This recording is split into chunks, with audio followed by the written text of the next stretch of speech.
seeing contemporary monologues for young actors by Douglas M. Parker. Who says being paranoid is a bad thing? Was it you?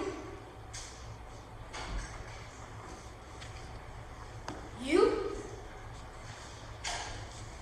Well, I heard someone did. First of all, I don't like people talking about me behind my back. Second, I am not paranoid. You're all the ones who must be paranoid, the way you watch me all the time. And third, even if I was paranoid, which I'm not, that doesn't mean it's a bad thing, that people need to be hiding behind trees, staring through my bedroom window all the time. That's crazy. Totally nuts. And I'm not saying it's everyone, just most of you. So yeah, to all of you who talk behind my back and say that I'm paranoid, I'd just like to say that paranoid is another word for like survival instinct, as in survival of the fittest. And if maybe you're not afraid that I'm better than you, maybe you need to work on your own issues. So yeah, I'm not the problem. I gotta go. And don't fall. Bye.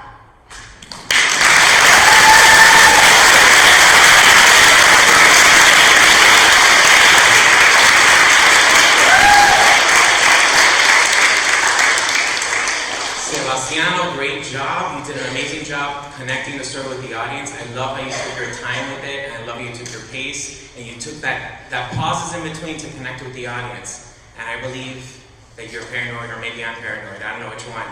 But you're right. I love the way you performed this piece. Great job, Sebastiano.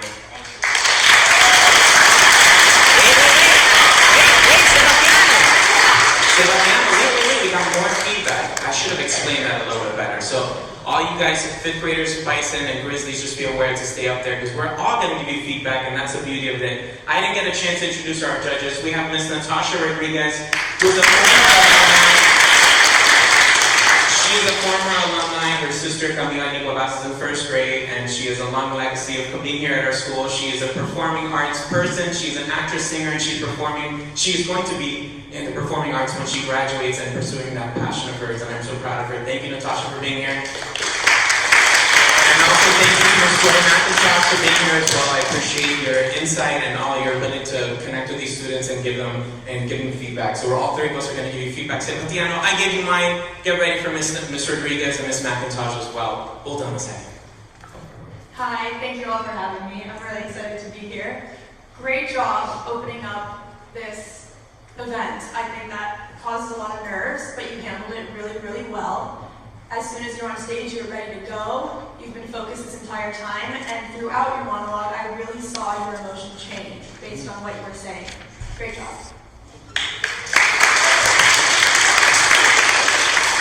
I want to echo that you were really brave, standing up there waiting for so long. And you performed beautifully.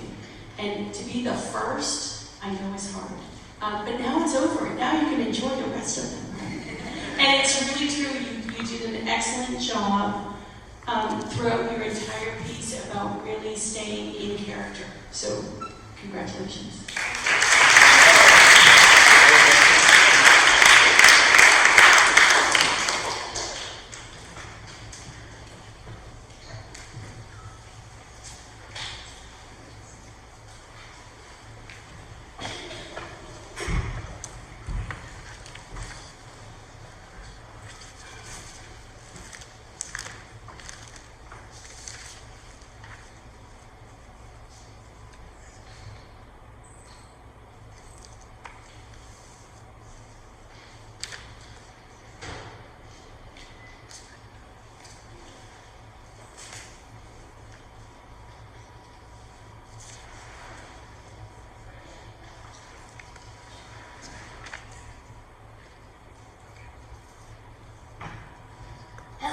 My name is Aiden Bonzon, and I'll be performing Bugs from Fantasy and Compensatory Monologue from Young Actors by Douglas M. Parker. I like bugs a lot. Spiders, ants, beetles, scorpions. Most people don't even know that scorpions are insects. They think they're lizards or something, but they're not. Even lobsters are related to spiders. Yeah, so enjoy your dinner. Everyone can always tell me that bugs are disgusting. But I say, if you can like dogs, why can't you like bugs? Truth is, most dogs cover bugs anyway. So every time you pet your dog, you're really just petting a bunch of bugs. Even I wouldn't do that. Yeah, that really disgusting one.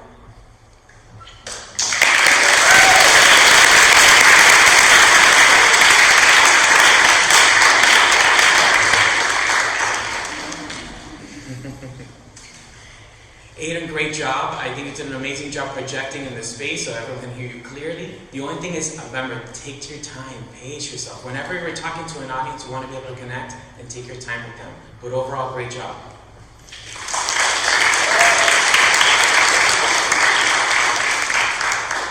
Hi, Aiden. Good job today. That was a very funny monologue, and I see that you're smiling a little bit now, which is why I like to do this, because it makes me happy. So I hope you enjoyed that, and you should be really, really proud of yourself.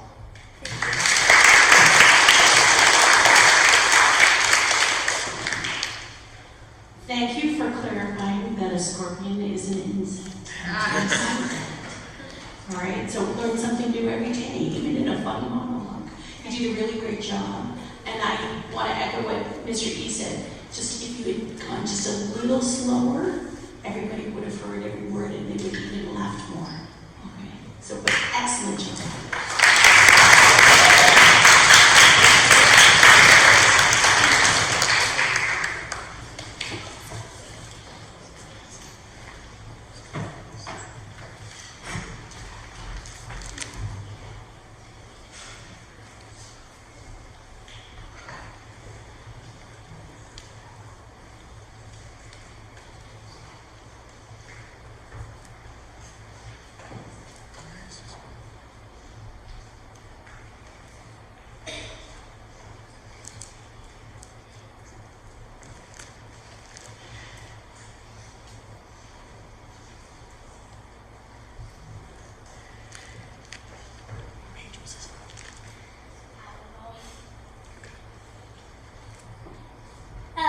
My name is Pace Capel, and I will be presenting Silence from Fantasy and Contemporary Monologue for Young Actors by Douglas M. Parker.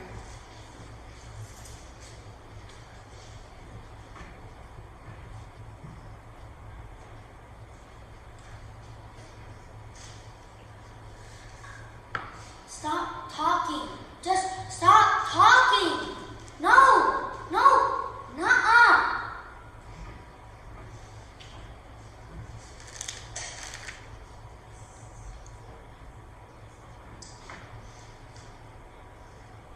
I'm sorry. Did you say something? That's what I thought. Don't!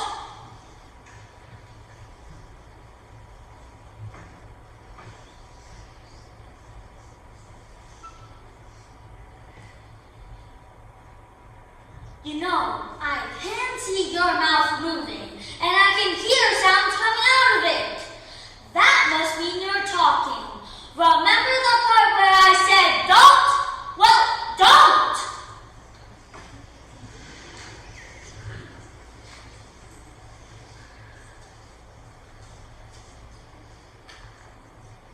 Okay, I'm finished. Hey, where are you going? Well, it's not like I... What? Fine, some people are so sensitive.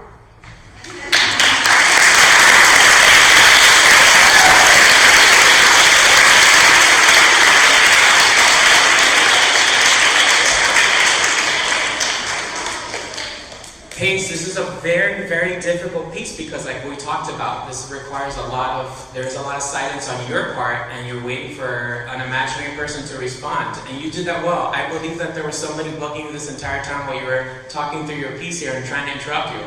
It was so good. You allowed the time frame for us to imagine that there was a person there with you and you did a great job overall. Good job.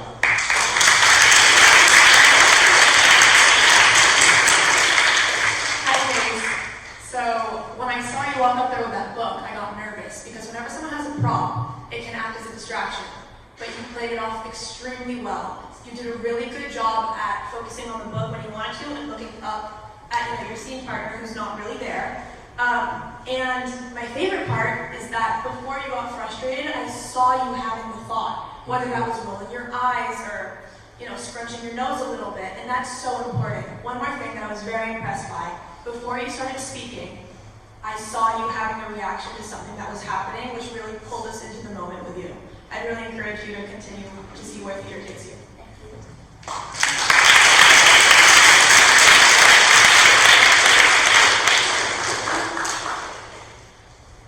Wow. I was impressed. I loved the fact that I could hear every word. I loved that even when you were walking back and forth reading, you were still like looking at the person who was like really annoying you. And I know what that's like when you're trying to finish something and they won't stop talking. So you portrayed that beautifully. So thank you.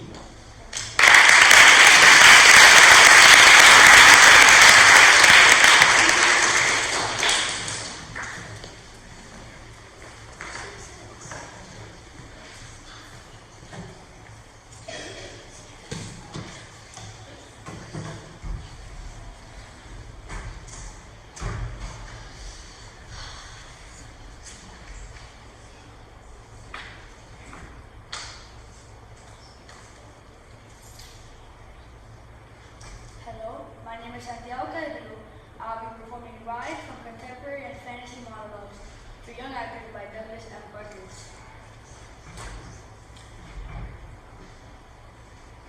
Oh my god, oh my god, oh my god, I'm not ever got on this thing. I hate roller coasters. I've always hated roller coasters. I should have never listened to what Chris said. Whoa, here comes the top. How is this fun? This is not fun. This is not fun at all. Oh my god. Oh my god. Oh my god. Oh my god. We're going up again. We're going higher. We're going higher. Why don't they ever stop in the middle of the thing to let people out? That would have been a great idea. They should have. Just hold on. Just hold on.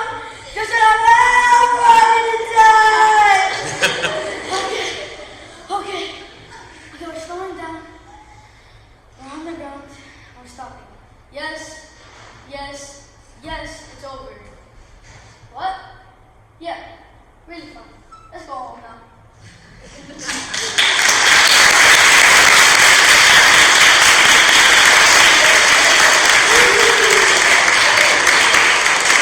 Santiago, you improved so much with this. I really felt that you were on a roller coaster. I love the pauses that you took there. I felt that I was going all the twists and turns on this ride, and you did a great job, and you kept us going. And you know what the thing is, we were laughing with you, and you kept us going and enthralled with your performance, and that's the key thing. You did a great job, Santiago.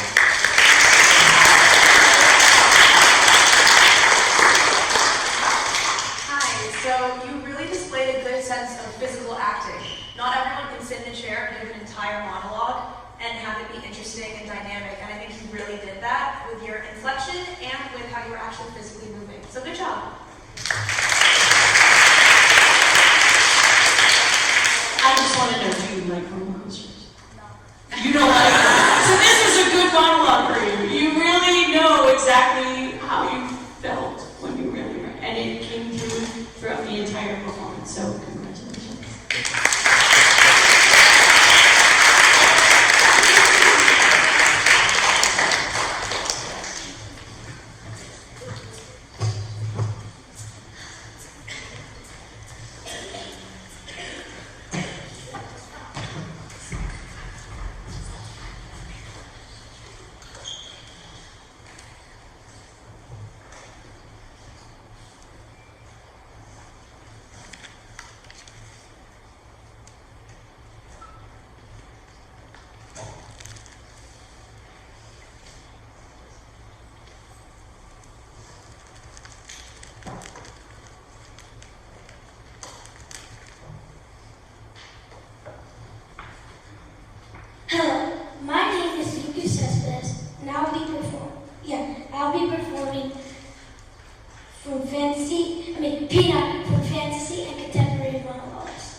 did you hear the one about the peanut who was out probably later than he should have been in Peacock Park and doing something he probably shouldn't have been doing?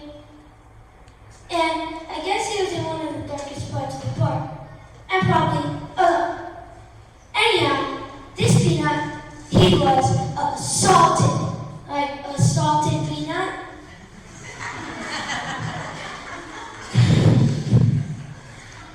What? That's funny. Because I say it's funny. Because I say it is. What? You don't think being assaulted is funny? Then you better laugh. Dude, see? Told you I can make you laugh. Now you make me laugh. I'm waiting.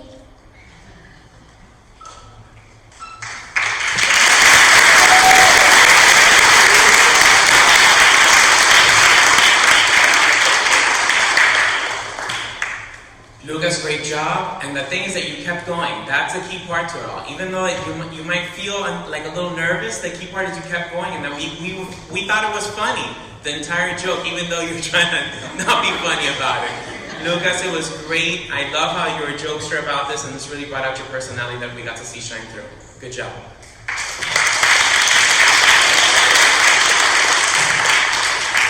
So, I don't know you, but I think I got a little bit of your personality, like Mr. E said, and that's really important when you're on stage.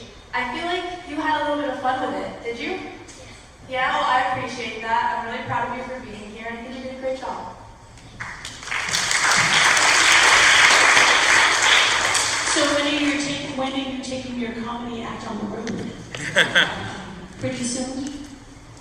Oh, well, it was a great job. You made everybody laugh. So, congratulations.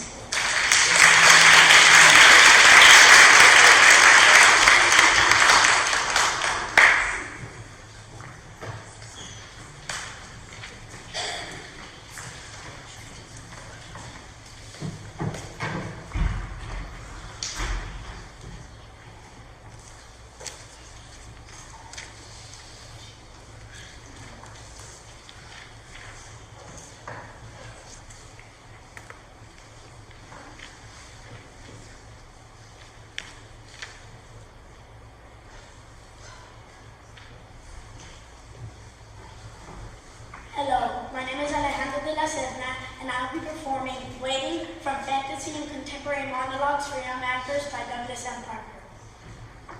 The last 5 minutes before the end of the school year has to be the longest 5 minutes in the world. Seriously, entire planets have formed and exploded in this time. And it doesn't help how the clock is definitely broken. Look also the second hand is moving. Tick, tock, tick. Why doesn't somebody fix that thing? Come on, it's not like the janitor has anything better to do. Good grief. I think I just saw the second hand move backwards. Hold on, wait, was that? Yes! The minute hand just moved up 1 minute!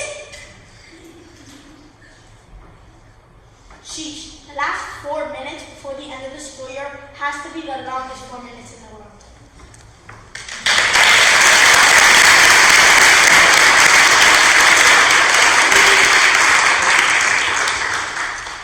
This one in particular is all about time, and that's a good thing. You took your time in between, so we really felt that we were waiting with you those last 5 minutes. You did a great job. It's a short piece, but you got your point across, and you told the story well, and we were able to connect with you. And I wasn't just waiting there like, wait, what's the next 5 minutes? Okay, now it's 4 minutes, it's 3 minutes. So you kept us engaged the entire time. Good job.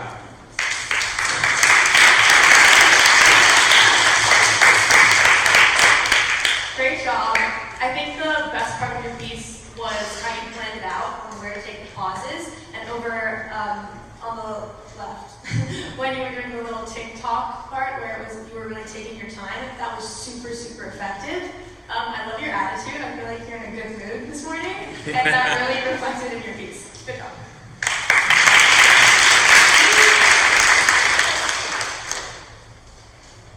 I want to know if you know that the teachers are watching a clock too.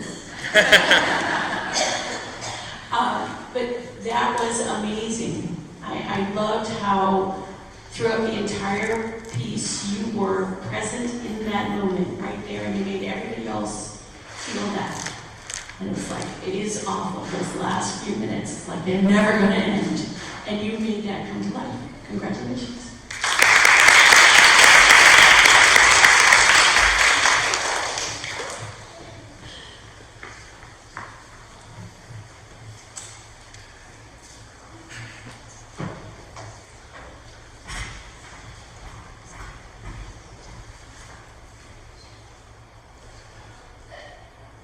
Hello, my name is Elizabeth Bolton, and I will be performing Unicorn from Fantasy and Contemporary Monologues for Young Actors by Douglas M. Harper.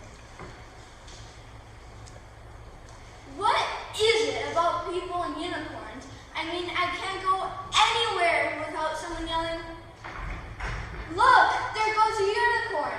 Or, "Oh my gosh, there are really unicorns!" Or, "Catch it, I think they have magic powers." To begin with, no, I don't have magic powers. I don't even have fingers. If I even wanted to put on a hoodie or pick up a dime, I'd have to ask someone for help. There's nothing very magical about that. And no, if you grow on my horn, it does not mean you've captured me. It means you've annoyed me. And I hate that. And if you think the horn's not sharp, think again. Don't make me prove it. So next time you see me walking down the street, or at the diner, or at the local car dealership, please, just smile, say hello, and maybe ask how my mother's arthritis is doing. Then, go away. Because I sure as heck, I did not move to Miami to make your fantasies come true.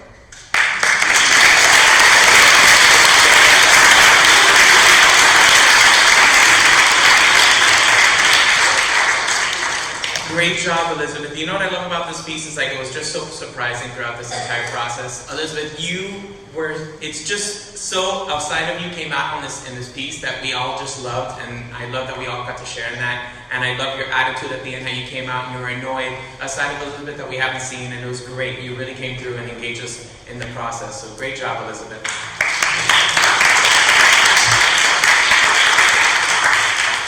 Hi, Elizabeth. So I really loved how you used the whole space. You really took advantage of the stage you were presented with, and that's super important because even though standing still and speaking can be very effective, using that space is really, really exciting. I was really engaged throughout your entire monologue. Thank you for sharing.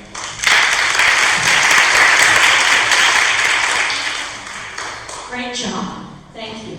And your horn is like phenomenal. You were very creative in coming up with a way to have one. And it just added to your piece. And I agree with what both Natasha and Ms. Yuki said. It was a great monologue using the whole stage. I could hear every word. You really got into it. I saw a side of you I've never seen before. So thank you.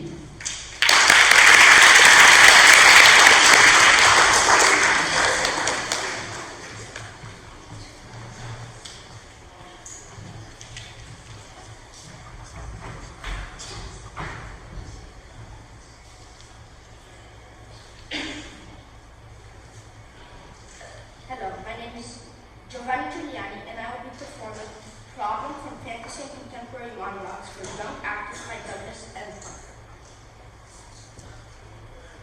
I have a drinking problem. When I drink, I have a drinking problem. The thing is though that I love to drink orange soda, grape soda, ginger ale, Coke, Pepsi, orange juice, apple juice. I love the juice. Last week we went on a field trip. It's like an hour away by bus. I knew I should have drunk 2 Cokes before we got on the bus, but I did it anyway. Maybe halfway there, I really had to pee. I really had to pee. And I said to Mrs. Miss Pretty, I really have to pee. And she says, can't you hold it? And I say, no, I think I waited too long to tell you. I have to go now. So in front of the whole class, she says to the bus driver, we need to pull over. Tanner has to pee. I thought I was going to die if I didn't explode first. When I got back on the bus, everyone was laughing. You better believe I'm going to drink 1 Coke on the way back.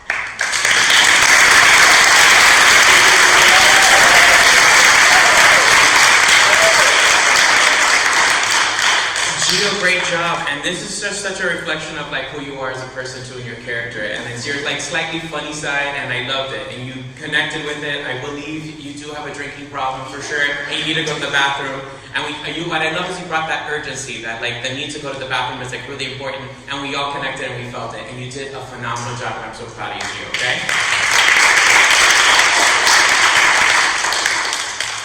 So I want to start with your little breath before you started. I always take a breath before I start performing. It's so important to breathe. I feel like people forget that. So I appreciated that personally. If I could give you any advice, I'd say to slow down a little bit, just so you can really get the clear story across. But additionally, I want to say that your actions were extremely clear.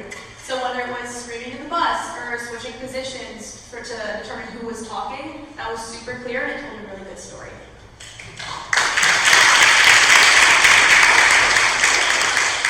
You did a great job. It was amazing. And it is hard to stand up in front of people and recite something that you memorize, isn't it? You did a phenomenal job. Congratulate yourself. Give yourself a little pat on the back because it was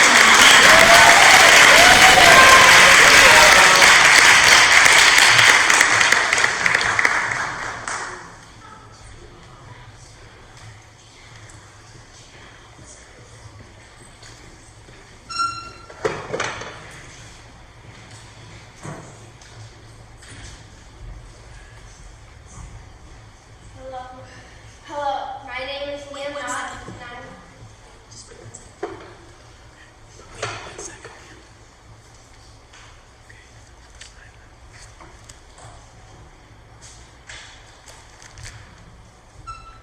Hello, my name is Liam Knott, and I will be performing Assignment from Fantasy and Contemporary Monologues for Young Actors by Douglas M. Parker. Well, as you know, Mr. Patterson told us to write an 100-word essay about something we did this weekend. So here goes. My boring trip to the Thompson Valley Supermarket by Alex Grundle. So this weekend, I was sitting around the house having a really good time watching TV when my mom came in and said I had to go to the supermarket. So we drove all the way to Thompson Valley Supermarket, and when we got there, we went right to aisle 7. Which is where they keep all the cereal. And I said, can we get Fruit Loops? But she said no, because they have too much sugar. So I said, well, you're the one who's always telling me I need to be sweeter. And she didn't like that. But she didn't like that. So then we got some milk and some chicken and some Hot Pockets and some vegetables. And she asked if I wanted anything special before we left. And I said, yeah, the last 20 minutes of my life back. So we just made it when it happened. Luckily, I had orders to record the rest of my TV show, so I got to see the end of it anyway.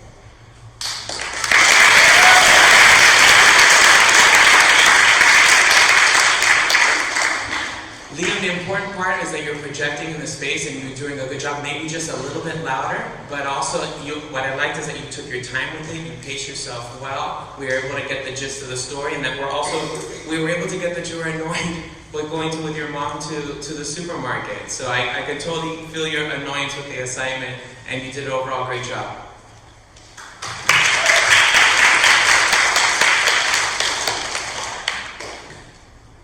I really enjoyed this piece. I would agree with Mr. E that your pacing was great and I could hear you well. And you really made me laugh. It was really funny. So thank you.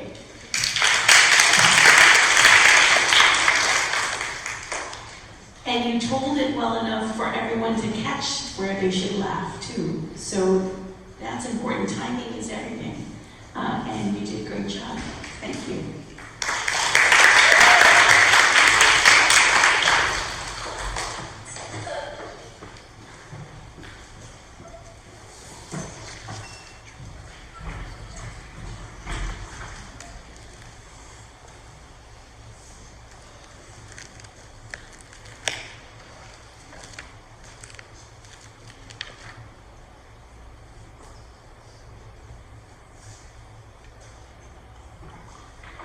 Hello, my name is George Lamb, and I will be performing One Wish from Fantasy Contemporary Monologues for Young Actors by Douglas M. Parker.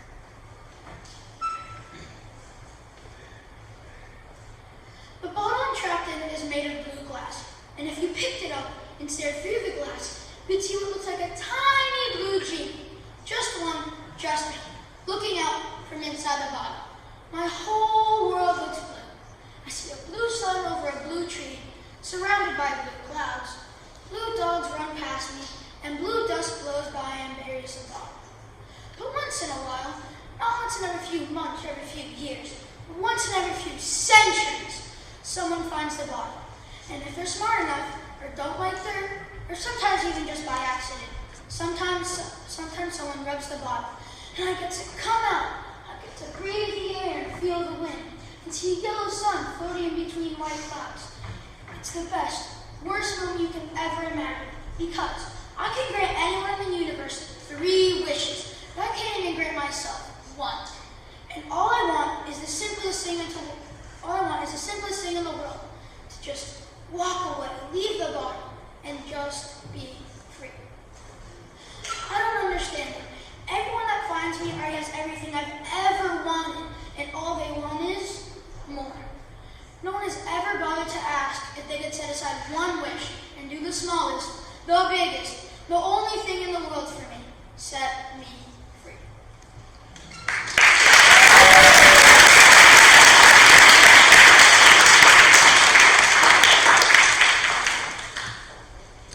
George, great job. We talked about this, about your pacing. You did a great job with pacing. You took time to telling the story well. I would just say be more intentional. We also discussed this about being more intentional where you place yourself up on the stage. But the best thing about your performance was your inflection. Like I always say, whoever's up here and goes up here, I should be able to, it should be like radio. I should be able to hear you and get the gist of the story and connect with it, even without your stage presence. But minus the stage presence, the way you told the story and your inflection was so good. Great job.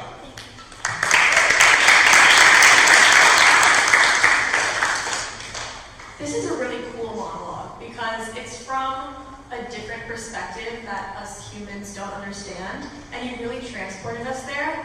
I believe the first time you moved was when you were describing how it feels like to be outside of the real world, and that was really telling and kind of brought me through your journey as your character, and I think that was really cool. Thanks. Thank you.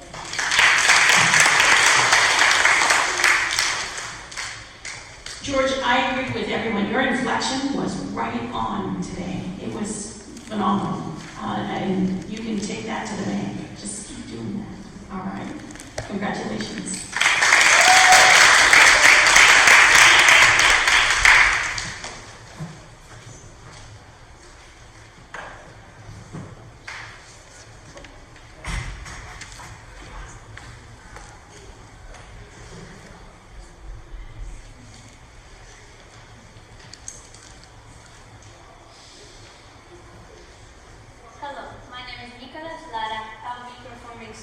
From Fantasy Contemporary Monologues for Young Actors by Douglas M. Parker. It happens every winter when I get the flu. It only takes a few seconds, but it's the worst feeling in the world, especially since I know it's coming, but there's nothing I can do to stop it. The whole thing starts really small, with just a little tingling at the tips of my fingers. I almost wouldn't notice it, except after a few seconds, my forehead gets so sweaty, and then it feels like a million ants are crawling all over my body, everywhere. And that's when I know what's coming. All of a sudden, my arms and legs feel really cold, my chest feels empty, and my mouth is open so loud, and I if I'm lucky, I make the bathroom first.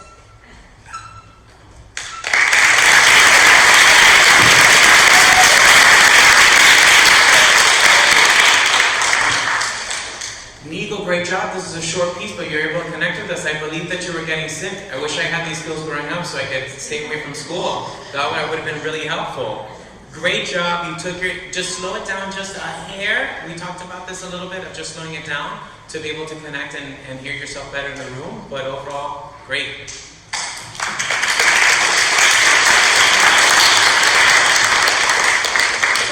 First, I want to start with a big secret in the performing arts world, and that is that the impression you make on the people you're auditioning for, if it's an audition, has a really big impact on whether you get the job or not. And you walked up with a big smile on your face, and that made me really excited to watch whatever you had to share. And then I was really lucky that you had a really great story to share. I would agree with Mr. E that the pace could have been a little bit slower, but audience, I think everyone would go a little fast. And I have to congratulate you on your big overreaction when you were like giving your physical acting and like lots of noises that some people would be uncomfortable to make.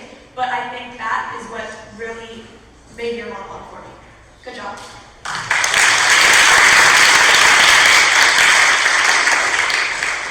I think your monologue, everyone has in their head every time they start feeling sick. And you really made that come to life, and I agree. The ending was amazing. You did a great job, Ed.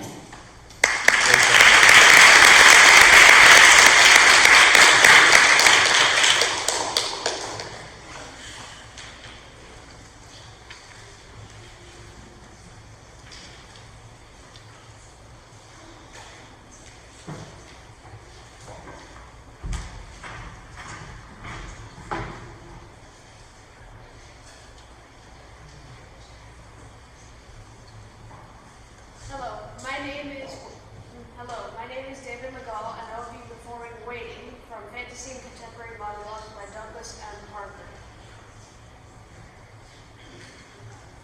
The last 5 minutes before the end of the school year has to be the longest 5 minutes in the world. Seriously, entire planets may have been formed and exploded in less time. It doesn't help that clock is definitely broken. I mean, look how slow the second hand is moving.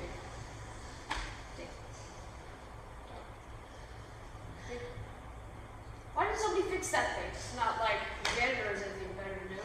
Good grief, I think I just saw the second hand move backwards. Wait, hold on. Yes! Mid-hand move just moved up 1 minute. Sheesh, last 1 minute before the end of the school year has to be the longest 5 minutes in the world.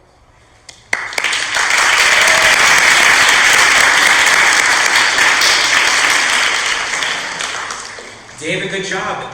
What I love about all of these performing arts monologues is that even if a student picks the same exact piece, which is totally fine, is that everyone has a different interpretation of it. And that's the cool part about being an actor, is that you see something and you can interpret it a completely different way. And you interpret it a completely different way, and we're able to connect with that aspect of the story that we didn't do with the other performance earlier. So, David, good job. The only thing I would tell you is a little bit slower, and then just project more for the space in here.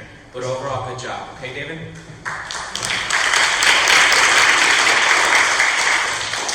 Hi, David. Good job, especially going after someone else who already did this monologue. What I want to compliment you on is something really important. So, another secret, I'm just giving all the performing arts secrets away. The goal is not to be something you're not. It's not to tell a fake story. It's to get the audience to believe you. And you use different tactics, like placing the clock out there. I saw you looking at the clock, and I saw you seeing it go tick, tock, and I believed you. It's really impressive. Good job.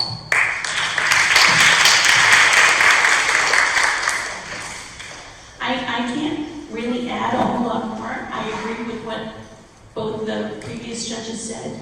A little louder would have been really great. But you captured the same sense of that slow time, especially when it's the last 5 minutes of the day. So, congratulations.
main part of the battle with some of these monologues is your inflection, which is you're able to literally go up and down with your voice and connect with the story.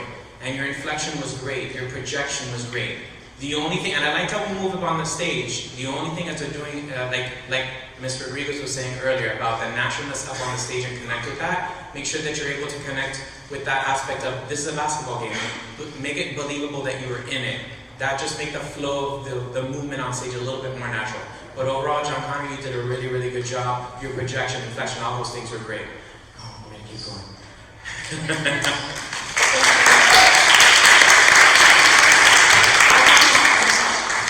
So from when you started over here at this microphone, you were immediately in it, and you brought me into that game with you. I felt like I was Morgan, and I had to pass you the ball or something.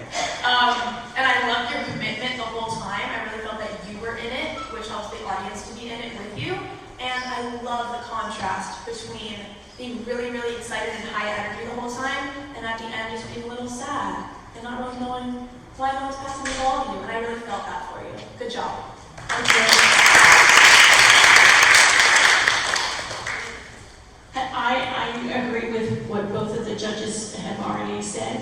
And John Connor, I can actually picture you out on the basketball court going, I'm open. And you really are. And it was good. So congratulations. Thank you. Just my side.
Fantasy and Contemporary Monologues for Young Actors by M. Douglas Parker. The last 5 minutes before the end of the school year has to be the longest 5 minutes in the world. Seriously, entire planets are formed and exploded in less time. And it doesn't tell me that clock is definitely broken. Look at how slow the second hand is moving. Tick, tock, tick. Why doesn't somebody fix that thing? Come on, it's not like the janitor's anything else better to do. Good grief, I think I just saw the second hand move backwards. Hold on, was that? Yes! The minute hand just moved up by 1 minute! Good sheesh, the last 4 minutes before the end of the school year has to be the longest 4 minutes in the world.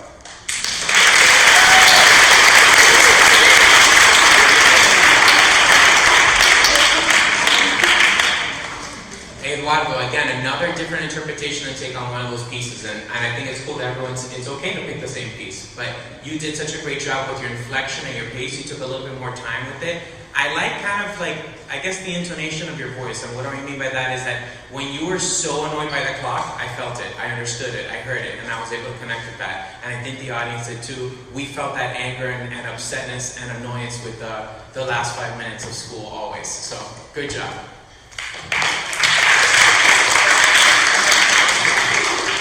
This was an awesome take on this piece.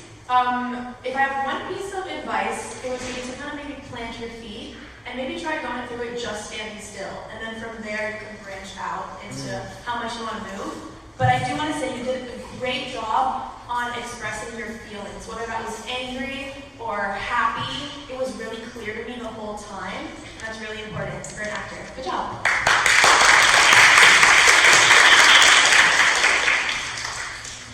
You made it very believable. You really did. And I think you acted how you would really be thinking about the last 5 minutes of the day. So it was excellent. Thank you.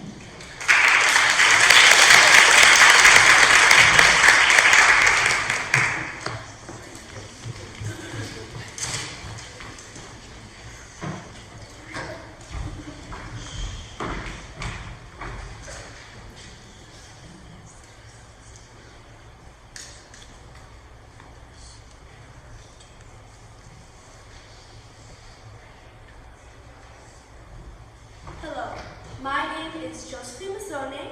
I will be performing Smart from Fantasy and Contemporary Monologues by Douglas M. Parker.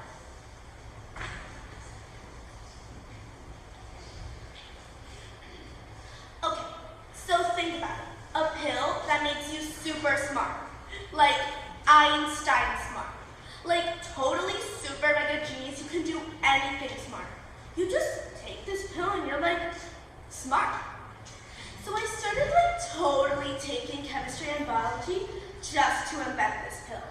To make the world, a better, way smarter place. But I ran into this, research/learning curve issues. I can't even understand a single word of what they say in class. Not one word. How ridiculous is that?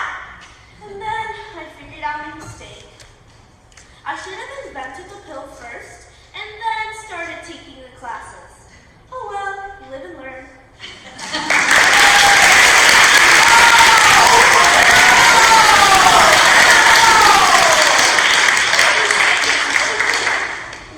Josephine, I love the inspiration for this and the direction that you took this in. And I think, like I was saying, this is a short piece, but you knocked it out of the park. You brought your interpretation of it, and I love how, especially coaching you through this all, I saw your approach of this change over the past week and a half, 2 weeks. And that's the cool part. That's, you look at something differently every single time, and it challenges you. But you're projected, your inflection was great, all of those things were really good. Great job, Josephine. Keep it up.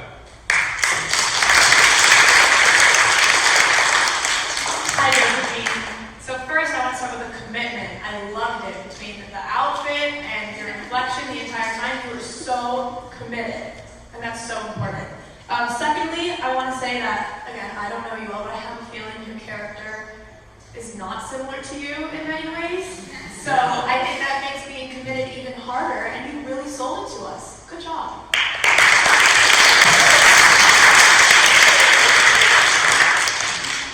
You did. You made us believe what you were doing and what you were saying, and you don't need a pill to be smart. So you just pulled it off. I'm telling you, it was amazing.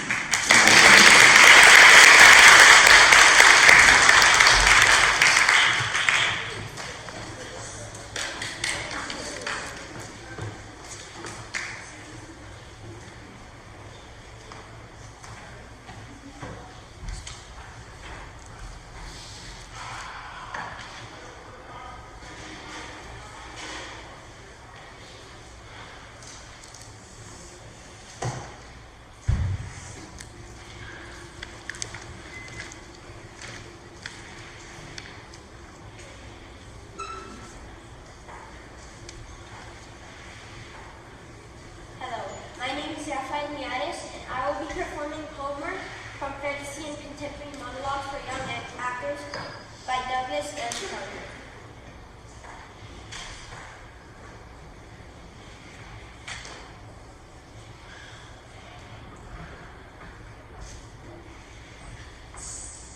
No, you don't remember what it's like to be my age. You don't, the teachers don't, none of you have any idea. That's why you don't believe me. I worked really hard on that. Yes, I did. Yes, I did. Yes, I did. Someone could work on something, somebody could watch TV and work on something at the same time. Well, of course you didn't see me working on it. I was thinking about it. You can't see someone think, can you? I am watching my voice. You know what? Forget it. Nothing I ever do is good enough for you. Fine, I will go to my room. Anything to get out of this room. You'll regret that.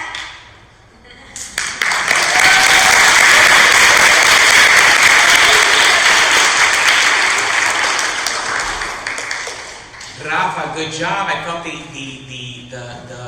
fight that you had with your parents right there, and I love the pacing at the beginning. It's just take your time about connecting more with that aspect of the anger, I guess. But I saw you trying to connect with it. You did a good job, Rafa. Keep it up. Keep up the good work. Good job, Rafa. was fantastic, and I'm going to give you a couple reasons why. One, there was a part where you said, yes, I did, 3 separate times, back to back. You know what I'm talking about? You gave every time you said, yes, I did, a different motivation. That is so hard to do. When you're just reading it on paper, and you see that it says, yes, I did, yes, I did, yes, I did. You're like, how am I going to do that? And you did it really, really successfully. Secondly, I want to say that something about at the same time. You said you can watch TV and do work at the same time. You remember that line? When you were looking at your parent and your parent kind of gave you a certain reaction that you didn't want, you gave it a really physical reaction. You kind of rolled your eyes, and I really saw you having that conversation. You did a really, really good job.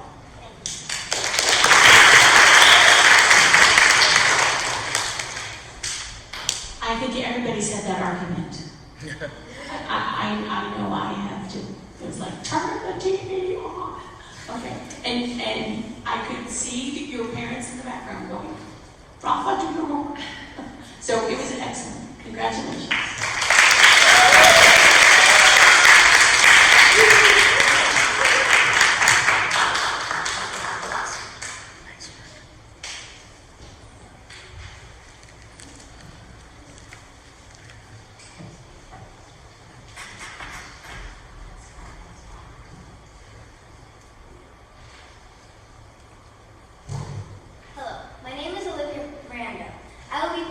Nice Work, from Fantasy and Contemporary Monologues for Young Actors by Douglas M. Parker.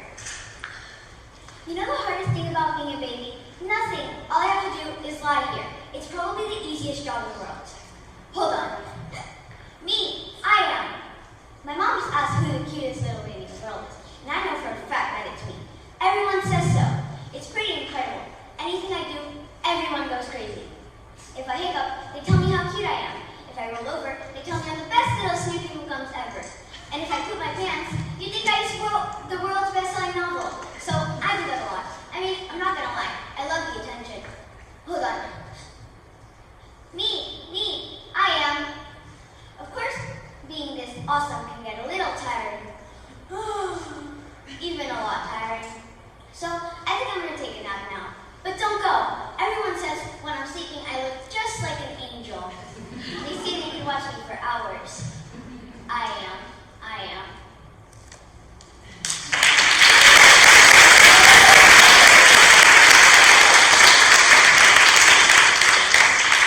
Olivia, good job. I felt that you were a baby up there trying to get our attention, and I love this piece so much because it's another perspective that we would never take before about a baby thinking about how cute they are. And we were able to believe that. I love your prop that you brought up on stage. The only thing is about making, slow it down, because we want to have that moment of silence so we can connect with you a little bit better. But very good job, Olivia.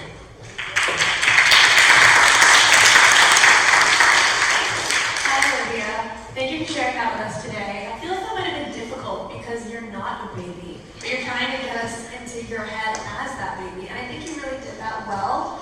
And I just wanted to say, in true baby fashion, it was very, very cute. I'm going to echo what Mr. E said, and that if you had just gone a little bit slower, your words would have had a little more impact. Okay? But it was really cute. All right? Congratulations.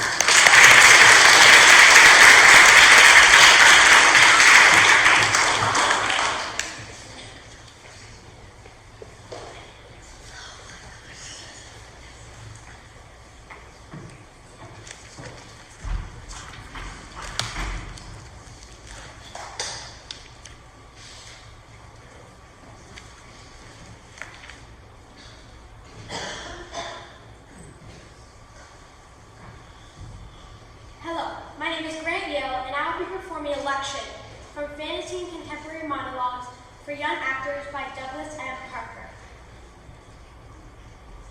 Hello, my name is Dale Snarley and I'm running for mayor here in Coconut Grove.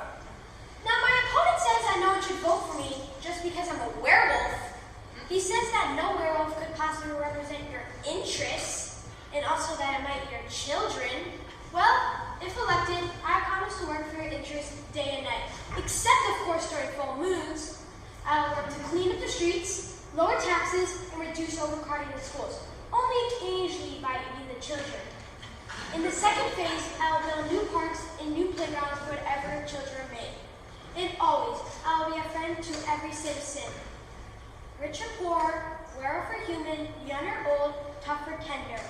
So please, if you too believe in a better, less crowded future, vote for Dale Snarley, and together we'll make this town a howling success. Howoo! Picture of your baby being kissed by the town's ex-mayor. Please meet me in the parking lot just after sunset. Thank you.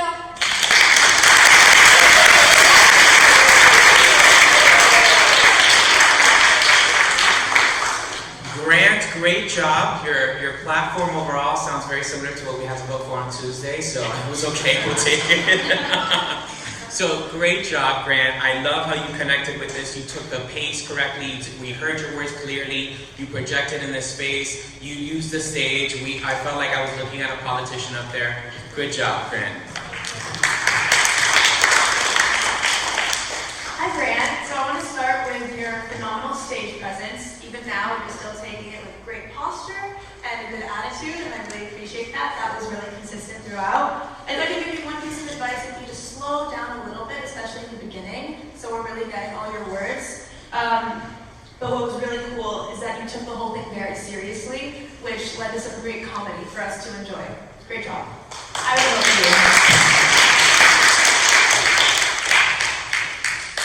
It's interesting that you picked this piece. Did you have fun with it? Yes. Yes, I can tell. I love the story. I love the comedy within the story. You brought it to life on stage, and I am glad I got to hear it. Congratulations.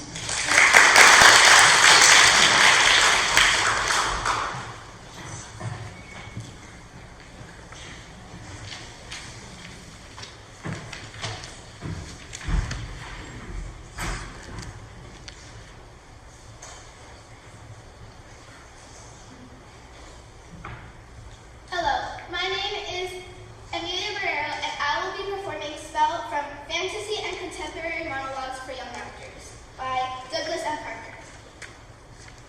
If you believe in something enough, that makes it real. I know that for a fact because I believe in it a lot. Palm reading is real, ECP is real, magic for sure is real. See this? This is a book from forever ago, like 1990, maybe even 1980. It says here that you need a magic wand to make the spell work, but I'm pretty sure that any kind of stick will do it, because I believe in it a lot. See this? This is a ruler I stole from my brother. It's 15 years old and has a lot of power. I think. Probably. Okay, now watch. This is a spell for the weather. Clouds gather overhead, skies darken, sun go dead. Air thicken, turn to black, winds roar, clouds crack, foul breezes howl and blow, thunder growl, tempest roll. Trees, earth shake and lightning flash, trees break and mountain crash. Whirlwind shatter, scream and spin, lightning, thunder, rain, begin! Darn it, that always happens.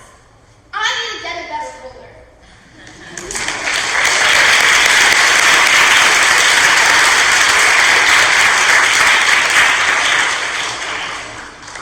Amelia, you kept on going. That's the key part, no matter what. And I know nerves can get the best of us sometimes, but none of us noticed it. You did a great job. You did a phenomenal job up there. And I believe the spell, just like we talked about while we were coaching earlier this week, get into the energy of that spell. Make us believe that spell. I told you to channel Harry Potter when you get into that part. But overall, great job. I love the timing at the beginning. You waited for us to react to the book. You waited to react with the joke of the 1980s and 1990s. That was a funny thing. And you waited for the audience reaction in there. And you listened to us, and we listened to you really well. Great job, Annie.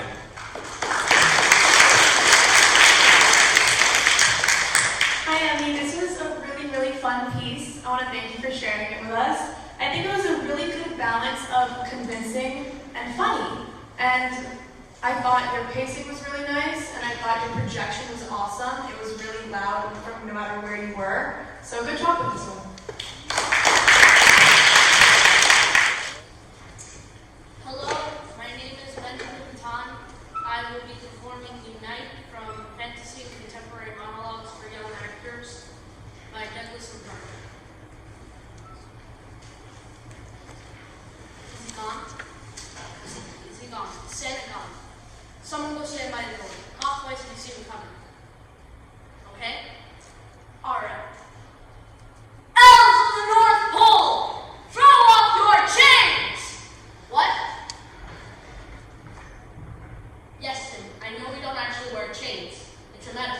please go on now?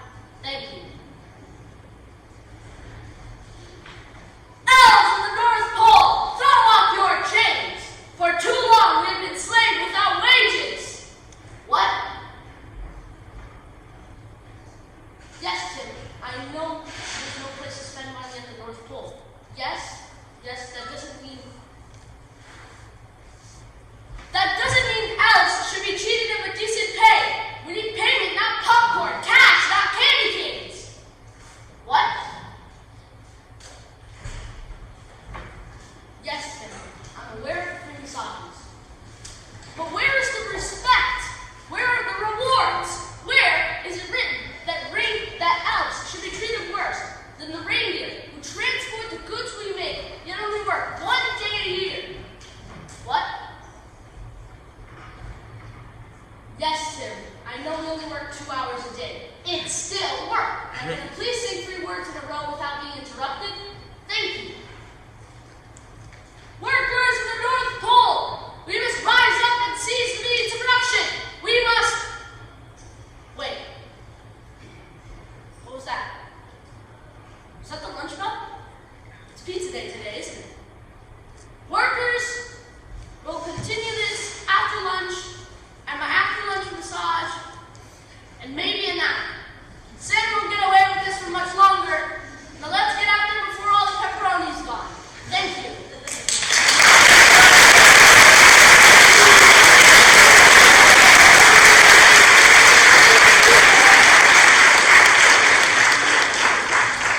Benjamin, it is not easy to be the first one up there to perform your piece. You did such a great job. You brought the energy. You brought all those things. And what I appreciate is the moments of kind of silence where we were allowed to imagine that you were talking to Tim on the side over there. And you've improved your piece throughout this entire process, and it came out so great. Good job, Benjamin.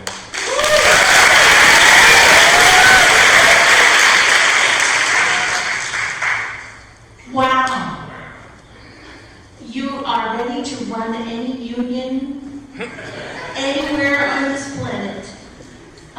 You really stayed in character. It was really great. And I loved how you really came over to the corner and got annoyed with Tim. That was my favorite part. All right? And enjoy that pepperoni pizza.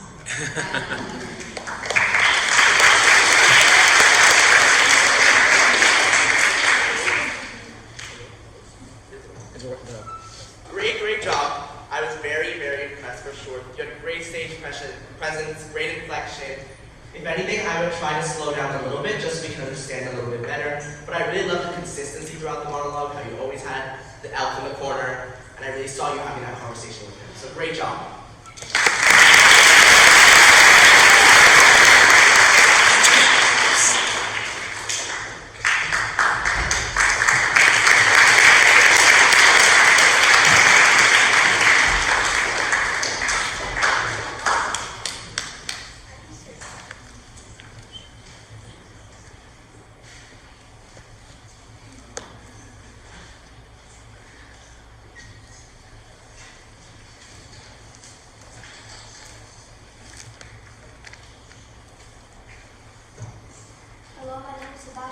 And I'll be presenting Candy from Fantasy Contemporary Monologue from Young Actors by Douglas and Parker.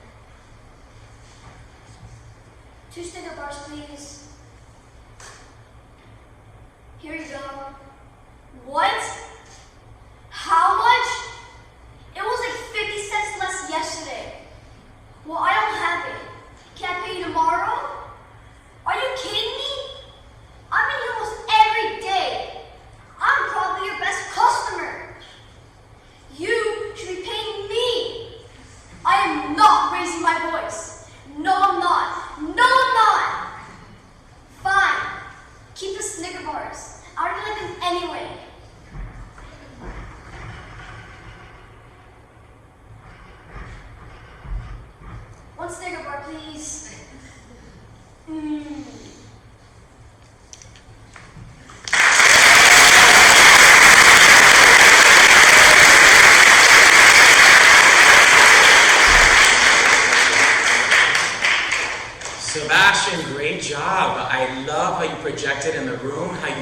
time with it, where you paced yourself, where you were able to communicate with this imaginary attendant. I really felt that your true Karen of being a complainer was coming out. It was great. Great job, Sebastian.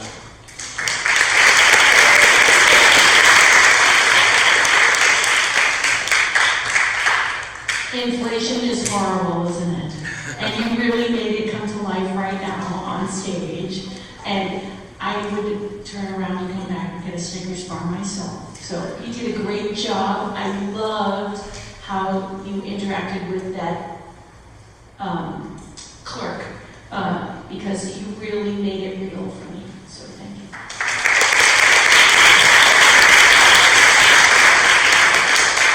I really liked your physicality, how you picked the money out of your pocket, you grabbed a Snicker bar, you ate it. It felt really real to me, like you were actually holding a Snickers bar. If anything, I would try to just keep your eyes a little bit more up. Pick a focal point out in the back of the room, so that really everyone in the audience will be able to see your face and all those great facial expressions that you're giving us. But yeah, I think you really made the story really believable for me, that you really want that Snickers bar.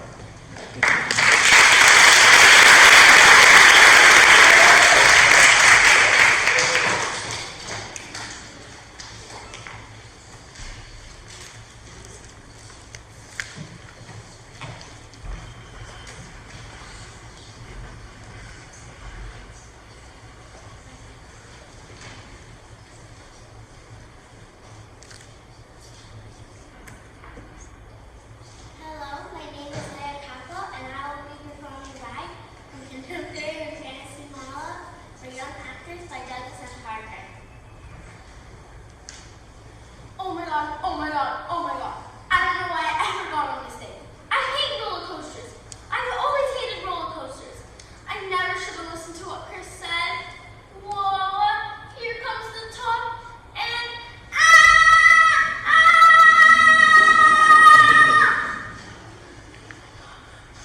oh my god, oh my god, oh my god, we're going up again. And we're going higher, we're going higher. Why don't they ever stop in the middle of the thing to let people out? That would be a good idea. They should have a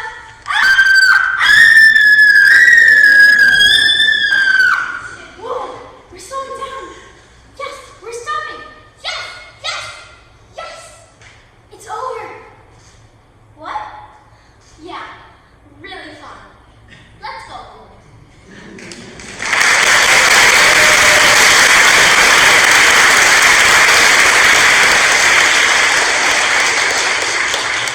Yeah, the most difficult part of this piece, I would say, is like taking a scream and running with it. So like, even though there's not a lot of dialogue like back and forth, is that physicality of you're stuck in a chair for the most part.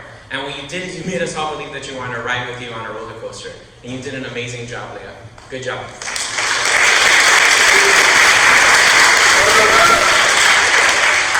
Okay, I need to ask you too, do you like roller coasters? I do. Well, at least you made it believable that you didn't. So, amazing job. Thank you.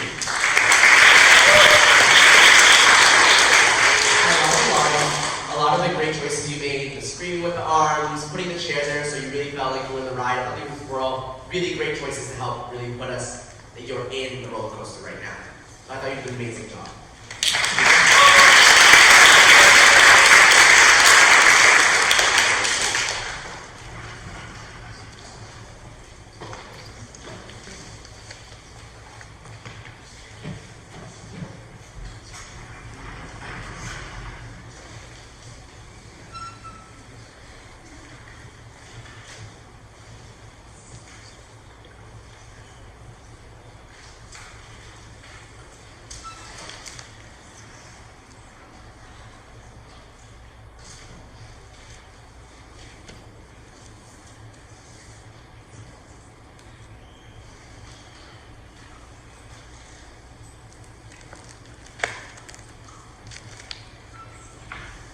Hello, my name is Miles Caplow.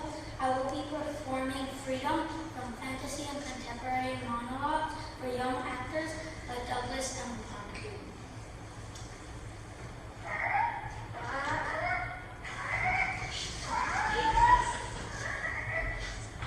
Oh yeah, take a good look. Pigeon, the last free animal in the world.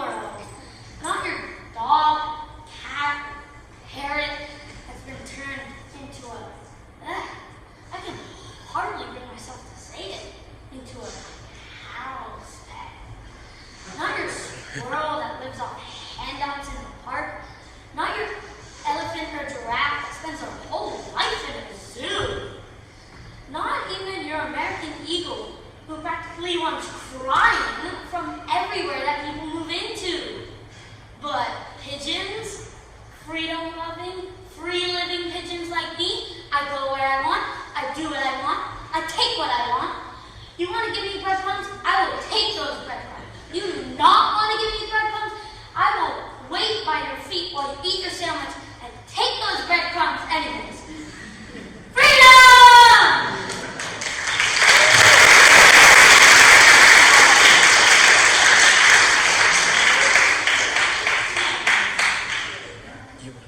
Oh yeah.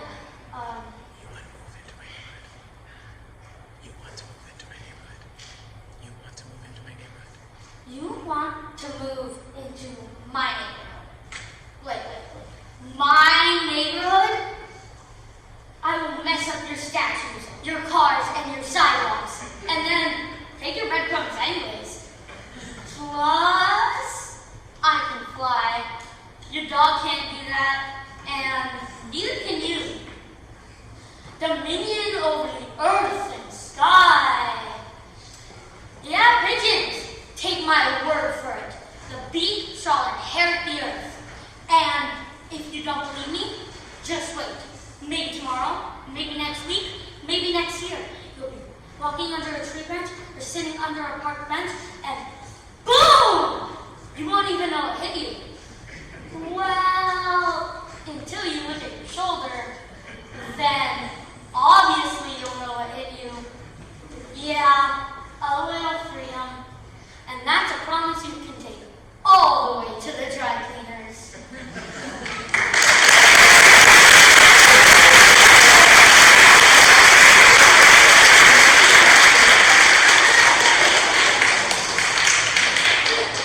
Miles, this is not an easy piece, and you know it, at the middle of the piece, only I'm the only one who has the actual piece in front of me, so nobody knows that, like, the stop that you did there. The audience was so enthralled by your performance that they were like, okay, when he got to the freedom part, he was done, because he's done such a great job so far.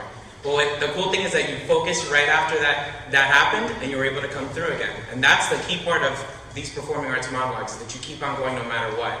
And you kept us engaged the entire time. Very good job with your projection, inflection, and all of those things. You've been applying those into this monologue. Good job.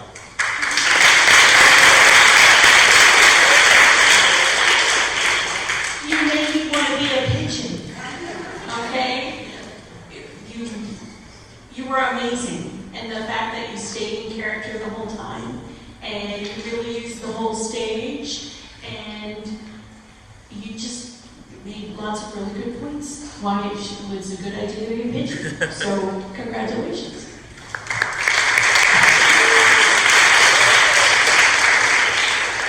I think you did a really great job using your volume for the louder parts and then being more quiet when it's a little bit more secretive, a little more scary. And I agree with Sarita, I think you did a great job bringing it back and getting really back into character. It was really a great way to pull it back together. Good job.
The last 4 minutes before the end of the school year has to be the longest 4 minutes in the world.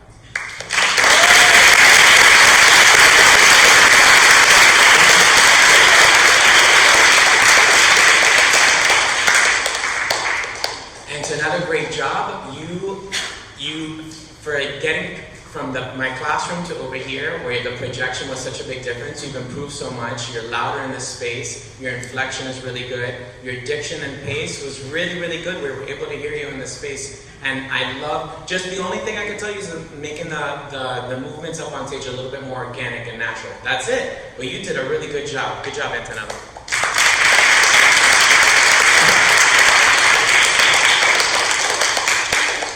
You were able to really capture that awful last 5 minutes of the day, waiting for those seconds and minutes to pass. So congratulations.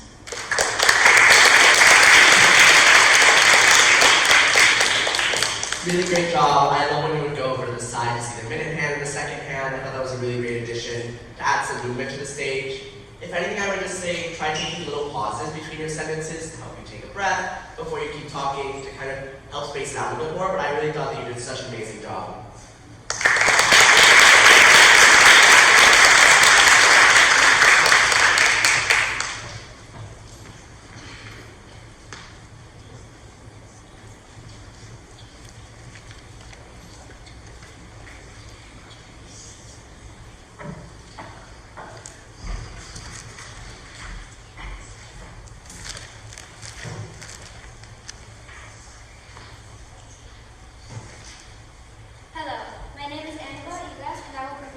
Silence from Fantasy and Contemporary Monologues for Young Actors by Douglas and Parker.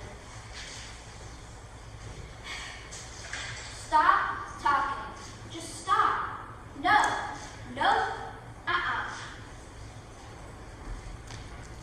I'm sorry. Did you say something? That's what I thought. Don't. You know, I can see your mouth moving. And I can hear sounds coming out of it. That must mean you're talking. Remember the part where I said don't? Well, don't.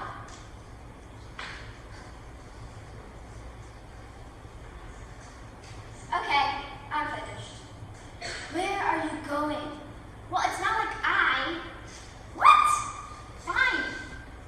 Some people are so sensitive.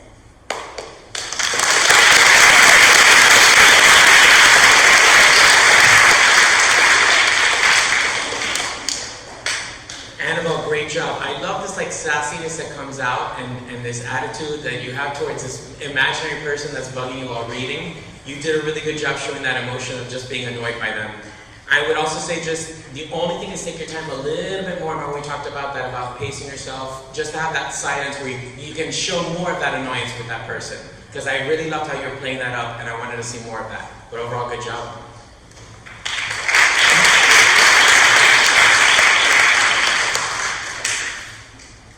I'm very impressed because you were very quiet and your monologue wasn't quiet. I'm sure everyone heard it way in the back too. And the annoyance that you had was believable. So congratulations.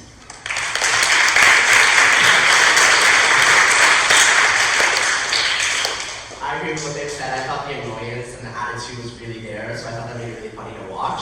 I love the moment with the book where you brought it down, yelled at her to be quiet and put it back up. I thought that was really funny. And yeah, you did a great job really capturing that annoyance, energy. Good job.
at the end that you hadn't been doing before, but I love that little addition. The last phone call, that little grunt of dissatisfaction that you had, of that third phone call, reminded me when we all get telemarketers who call our phones and we're annoyed by them.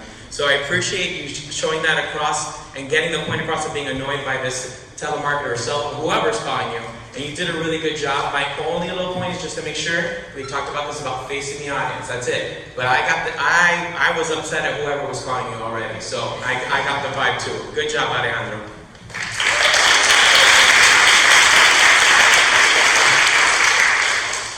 It was amazing how well your emotion came across by just saying so few words. I mean, basically you said no lots of different times in lots of different ways, and it was awesome. You did a great job. Thank you. I like how each time you had a different no or a response that was slightly different, because they were obviously saying different on the phone, so I really felt that. And I would just agree with this to try to show yourself a little bit more to the audience. We can see more of those great facial expressions that you're getting super annoyed by the person on the phone.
Well, you've been working really hard on this, I can tell. The Morgan energy at the beginning, I just needed a little bit more, but you projected really loud in the space, you moved up on that stage, you gave us a vibe of being at a basketball game. I love your jersey. You were telling me that you went to a basketball game yesterday to get that experience in of some research in there, but I felt that you were at a basketball game. Just make sure that natural movement up on stage, that's it. But good job, very good job.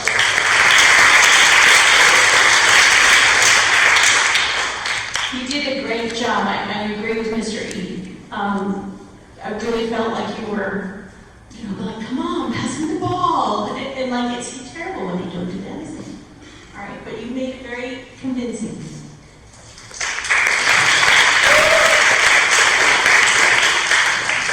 I really loved your focus and your eyes. When your eyes were on that basketball at all times, I could really see it out here in the audience. And that really engages the audience to really want to watch what's going to happen with the basketball. If anything, I would just say to add a few little pauses, kind of, so you can, if you were in the real life basketball game, you're waiting for the basketball to go in, and then keep talking, just so we can kind of be on that journey with you. But I thought you really brought us along for the ride, and we're all cheering for you. So great job.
love your adding of the makeup and like these little touches onto there, and you did what we said about moving with that zombie like feel on there. And I really feel that you look like a zombie, you're acting like a zombie, you are a zombie right now. So good job, Alonso.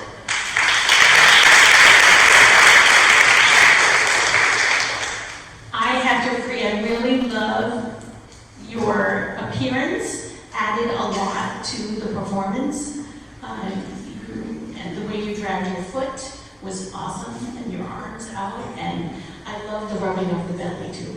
That was because we knew you were eating brains before you even said you were eating brains, so it's awesome. Thank you. I agree with what they said. I think the costume is super great, and I love the walk. I think the walk really puts the character with the costume, and the walk really are in character. If anything, I would just slow down a little bit. You know, zombies are a little slow when they're talking because they're dead. But I think you did a really great job making it really funny and fun to watch. So congratulations.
Monologues for young actors by Douglas and Parker. Gotta keep ready, gotta keep ready, gotta keep in shape. Just because I'm a hamster doesn't mean I deserve to be put in a cage. Toy's enemy, never lets me out. Only for a few minutes a day, then back to the cage. Free the hamsters! Gotta keep running, gotta be ready when my moment comes. One day Ted is gonna take me out and look away. One day soon. Gotta keep running. Always a wheel. Always a wheel. I have dreams too. Wasn't born to drink out of a bottle. And what's up with these wood chips? Whoever said hamsters didn't want wood chips? Give me a break. Always a wheel. And I don't even like lettuce. You'll be sorry, Todd, but then you're gonna look away. When they're gonna run far, run fast. Gotta keep in shape. Gotta keep running. Where's Todd anyway? Except for my lettuce. You'll be sorry. Nothing but the wheel, Todd. Nothing but the wheel. Always the wheel.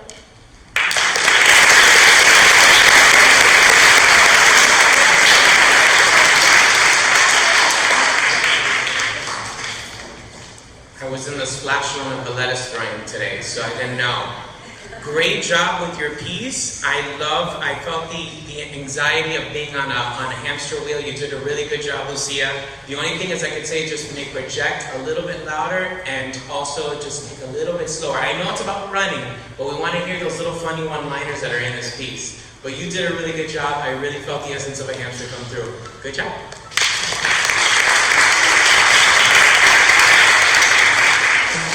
I loved your energy. Yeah. I really enjoyed your energy because it was like a hamster that's always running, and you really brought that to life.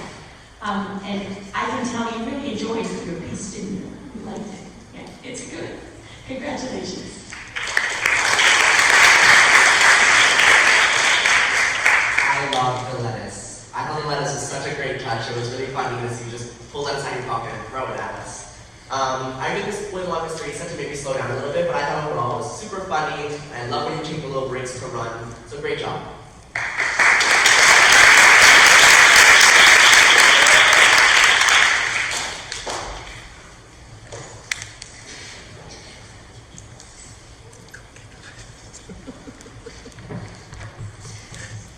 Thank you, Lucia. Good job.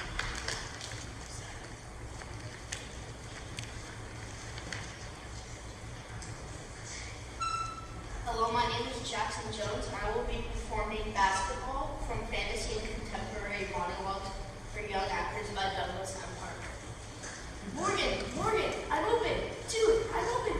Throw me the ball. I have a clear shot. No, don't throw it to Devin. Devin never gets it in. Okay, so you got that one in. Alright, balls in play. Show what you got, Pat. Show what you got. Dude, I'm open. Over here. Whoa, what the?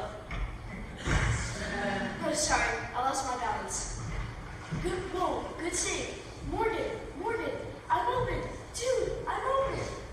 I don't get it. Why doesn't everyone ever pass the ball to me?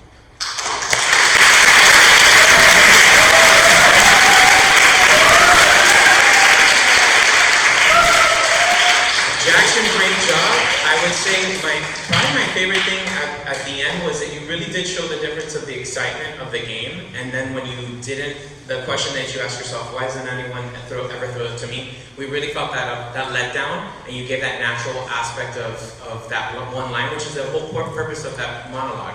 So you really brought that you drove the story home.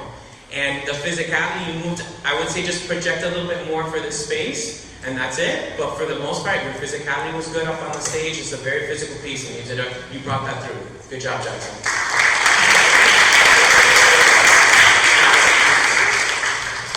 You really made us believe like you were on a court playing basketball. So you really did move around well, and I would just say again, maybe a little louder, okay? Because when you're shouting in a game, you're really shouting in a game. So, but other than that, it was awesome.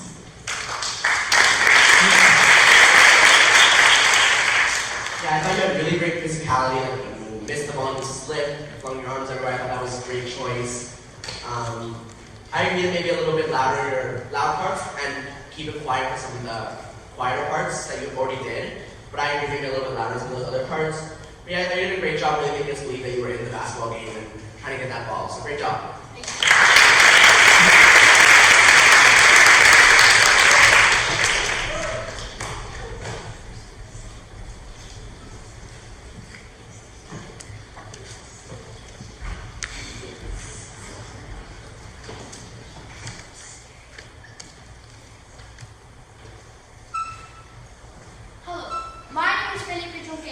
And I will be performing Smart from Fantasy and Contemporary Monologues for Young Actors by Douglas M. Parker. Okay, so think about it. A pill that makes you super smart. Like Einstein smart. Like total super mega genius, you can do anything smart. You just take this pill and you're like, smart. So I started, totally taking chemistry and biology just to invent this. To make the world, way better, way smarter place. But then I ran into, a research/learning curve issues. I mean, I don't understand a single word they say in class. Not one word. How ridiculous is that? And then I figured out my mistake. I should have invented this pill and then started taking the classes. Oh well, live and learn.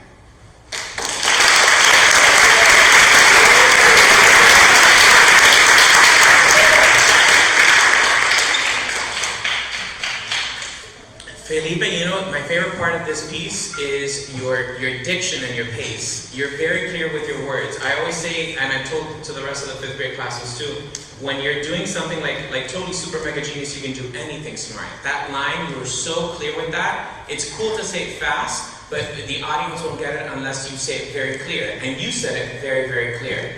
So your energy, I love your movement on stage. It was very natural. I like the lab coat that you added on there. Very good job.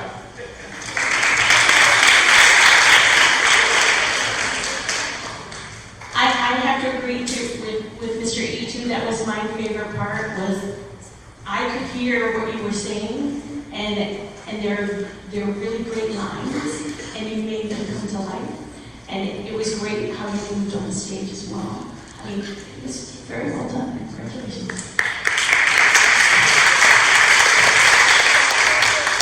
thought that everything you were saying felt really organic, really natural, which at the end of the day is the point of the monologue, to make it seem like you're a person talking, and I really felt that. And I love how you made eye contact with like the different audience members to really help bring us into your scene. So I think you did a really great job.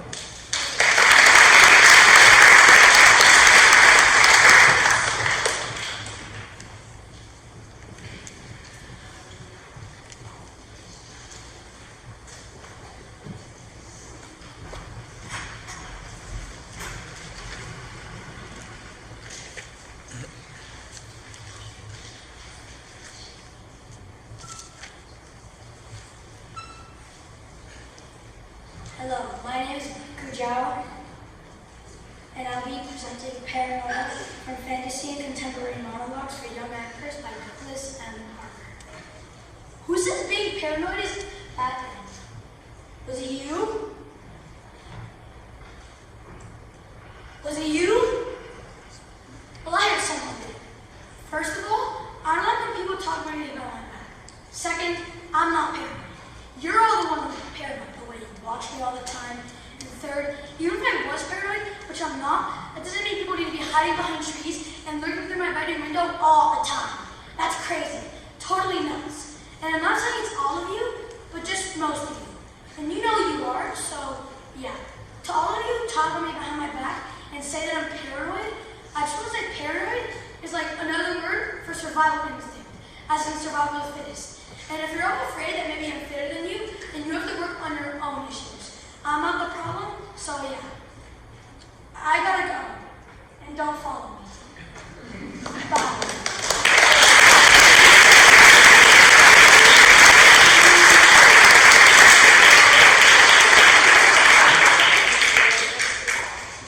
Blake, I love your inflection. I love that a lot. You're just like constantly giving us this level of annoyance and paranoia with everybody. Your pacing at the beginning of, you wait until you come to the end here, and you pointed at everybody.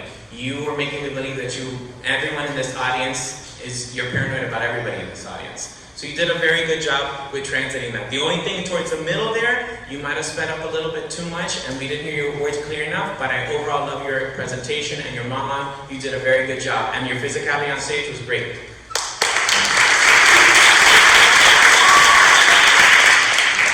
You made it very believable that you were paranoid, even though you didn't want to be in the monologue. So congratulations. And I would agree, I loved the beginning where you came over and pointed. I felt like you were really right at me. It was awesome. And then you really waited and you walked over to the other side and you said you again. But then you got really fast in there. But other than that, it was amazing.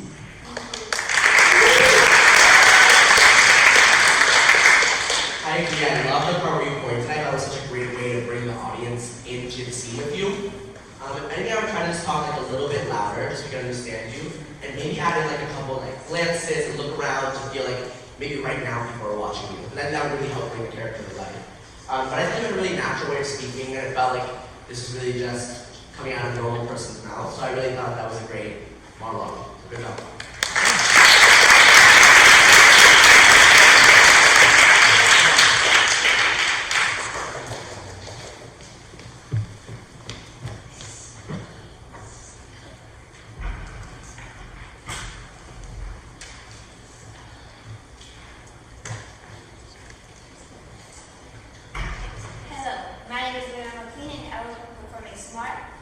by Fantasy Contemporary Monologues for Young Actors by Douglas M. Parker. Okay, so think about it. A pill that makes you super smart. Like Einstein smart. Like totally super mega genius. You can do anything smart. You just take this formula, smart. So that guy totally started taking chemistry and biology just for minutes to make the world a better, way smarter place. But I guess I ran into a research class learning code issues. I mean, I can't even understand one word in the same class. Not one word. How did I do that? But then I found my mistake. I should have learned to go first and then start taking my classes. Oh well, lived and learned.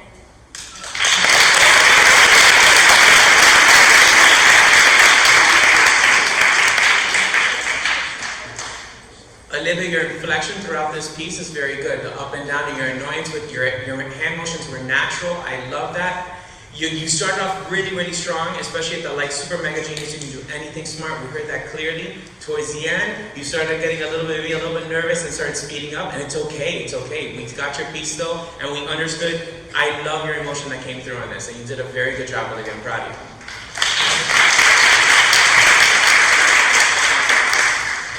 The thing I really liked the best was the way that you would move your shoulder in a certain way, and it just made it, you just made the words come to life when you were doing that, like you were really saying it. It was like you yourself. I mean, it was just wonderful. It was a little fast. That would be my only, just slow down. And at the beginning you were, and then I know the feeling. It's like, but it was awesome. Great job.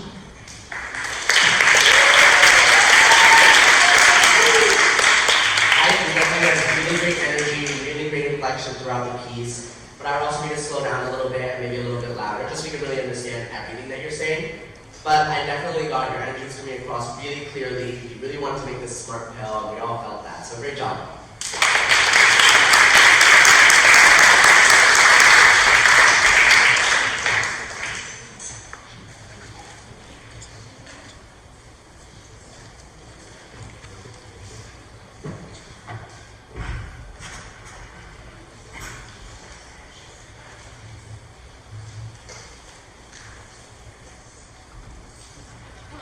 My name is Key Mason, and I will be performing Dylan from Fantasy and Contemporary Monologues from Young Actors by Douglas M. Parker. This is Dylan. Dylan is a stuffed bear, but he's not just any stuffed bear. Dylan used to talk a lot, especially after he first moved here, and I really miss my old friends.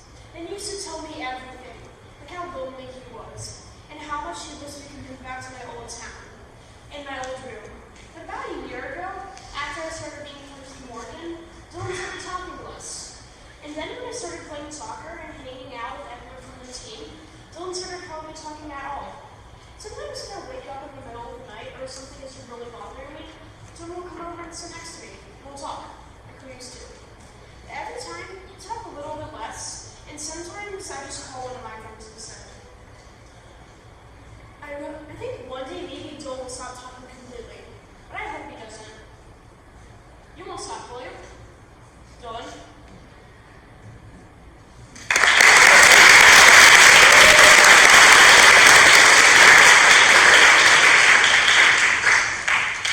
Keen, great job. You know what I love about this piece? That this is very much like you. This is a very like a very serious but a little bit dry humor kind of way, and it reflected you shining through on this piece, and we got the connection that you have with Dylan that's so strong, and that's the important part. Your story came across to the audience.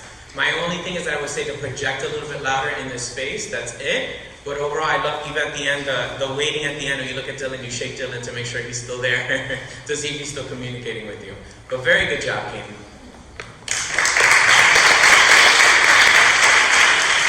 I want to echo that you used your prop really well.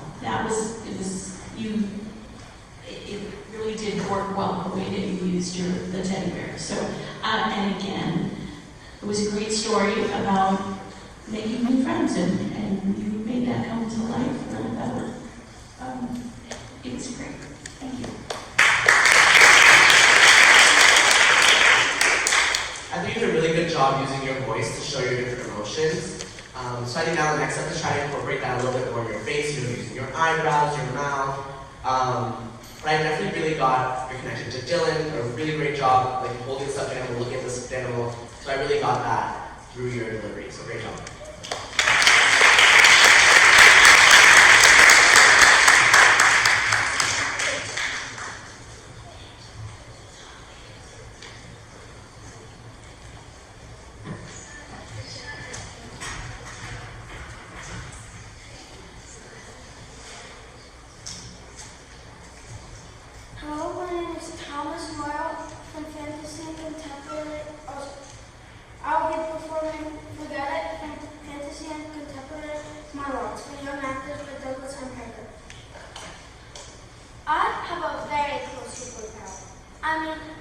can pick up buildings or see through clothes or fly through outer space or anything, but it's still pretty amazing.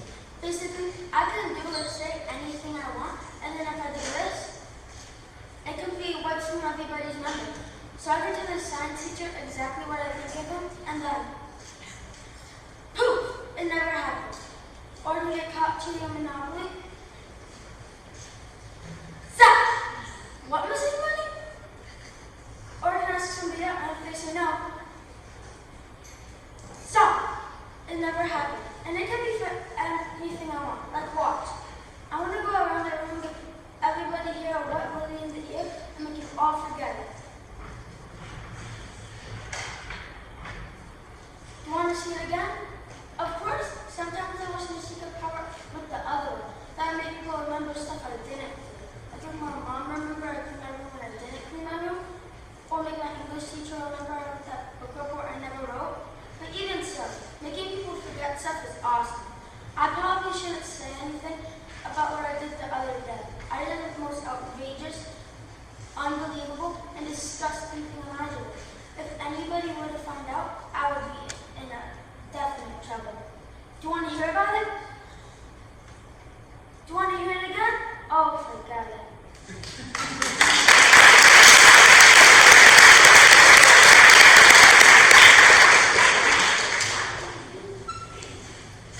Thomas, I love your creativity with those hand motions. I know you came up with that on your head to do that. The only thing I can tell you is to make sure that you take a little bit more, project a little bit more in the space, and take your time with the words. Take your time with the words. We want to get to know this superpower that you have. But I love you're wearing a Captain America shirt, your superpower shirt, your superhero shirt. It ties into what your monologue is about, and you really came across with your superpowers, and I appreciated your piece today. Good job.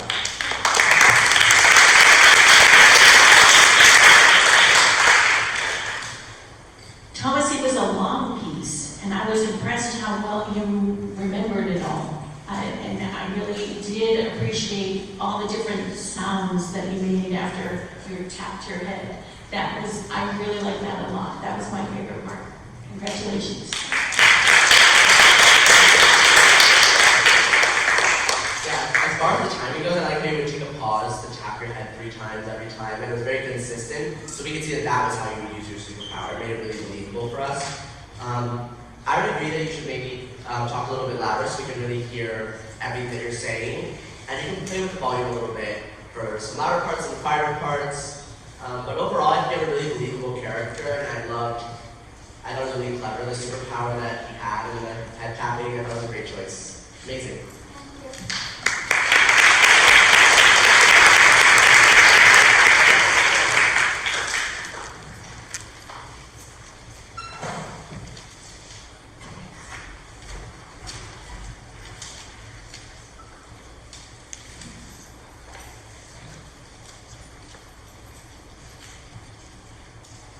Hello, my name is Carpella, and I'll be performing Diary from the Fantasy and Contemporary Monologues for Young Actors by Douglas M. Parker. Dear Diary, today was the worst day of my whole life.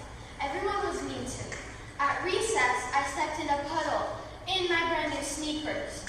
When I got home, I saw that my goldfish had died, and then my little brother stole my allowance. It was so bad that if I could go back and change everything, Dear Diary, today was the best day of my whole life. Everyone was really, really nice to me because they liked me so much. At recess, I stepped in a puddle of diamonds and rubies in my brand new sneakers. When I got home, I saw that my goldfish had died. After being abducted by aliens, and then my little brother stole my allowance. But he got caught by Mom and Dad, and they told him that he's the worst little room in the world. And they sent him to his room and told him not to come out until he is as smart, good-looking, fun, and likable as me. The end.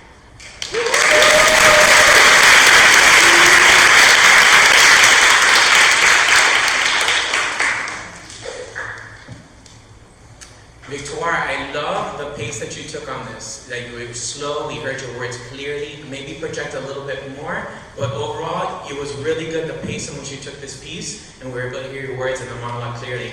The only thing also, just make that, we talked about that, make that movement up on stage a little bit more natural, that's it.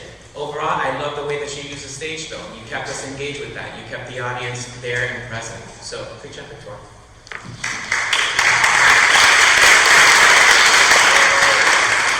My favorite part was the part when you started changing the story. And I loved the changes that you made, and you made it look very believable that you were actually writing in your diary. So congratulations. Yeah, I agree with the Macintosh. I love when you would take the pencil, like physically scratch things out. I know that really added to the story. I know you also have really great vocal inflection. I would just try to incorporate maybe a little bit more facial expressions if you can, to try to get some of that more emotion through your face as well as through your voice. But overall, I thought it was really believable, and I thought that you were really landing on your jokes to really make sure the audience is laughing with you. So great job.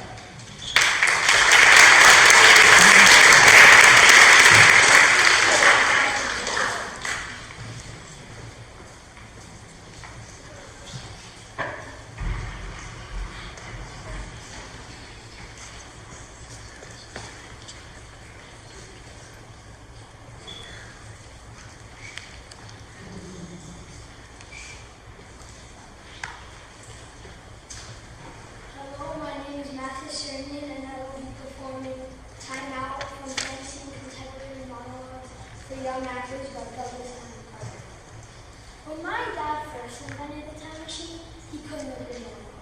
No one but him was allowed to touch it. He'd go on his adventures and then reappear in the living room all like, hey, I just saw Christopher Columbus discover America. Or like, I just lost the Black Haven fighting ancient Rome. But then one night, my dad came into my room and said, want to go hunt some dinosaurs this weekend? Then he pulled out a bunch of cameras and yelled, family photo safari. Oh my God. As soon as we stepped out of the time machine, I knew this was going to be good. Everywhere, there were like brontosauruses to take pictures of and stegosauruses to take pictures of. There were even like little tiny dinosaurs that we could feed ferns to and stuff. Anyway, me and my dad spent the whole entire weekend saying, look at that, look at that, look at that. I wish I could say there was one big moment where my dad pulled me out of the jaws of a giant pterodactyl or something, but really, what he did was even more amazing. He pulled the most awesome weekend out of thin air. Well, him and the time machine. But I think my dad totally deserves at least half of credit.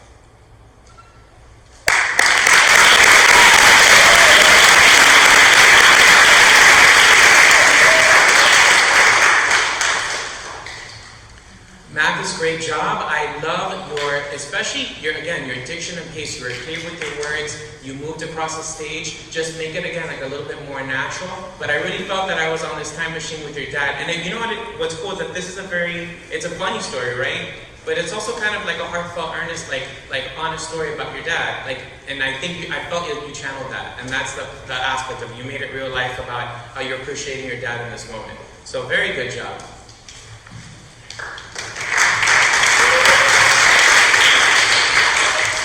My favorite part was when you said, after you pointed, look at that, which was awesome. And then you said, well, it's not like you saved me from the jaws of the pterodactyl or anything. And that was so, I just love that line. That was an awesome line. And you pulled it off very well. So congratulations.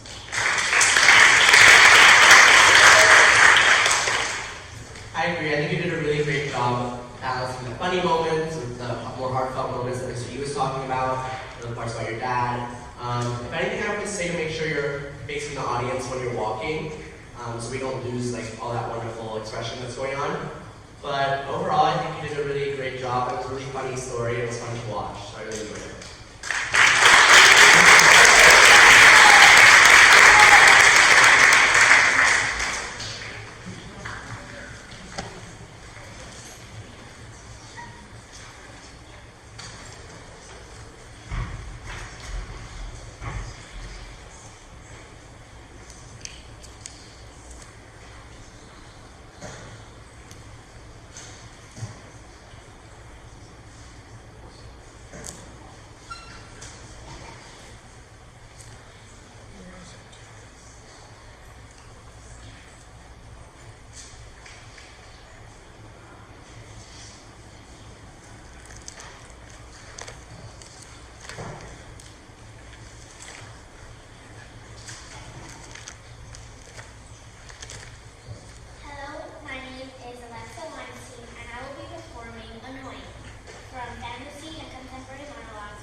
job, great job. I think that my favorite part of this piece is, again, your diction and your inflection especially though.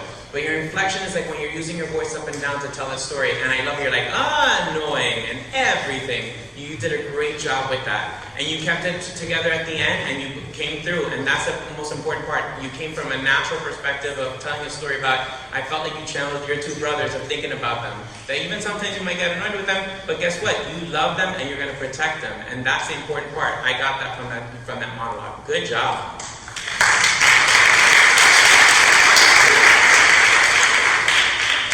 That's what stood out for me too. I love that one word and the annoying. I mean, it was awesome. And you said it differently almost every time you said it, which was amazing to come across. And I love the big stomp. You touch him, and it was great. It was awesome. So congratulations.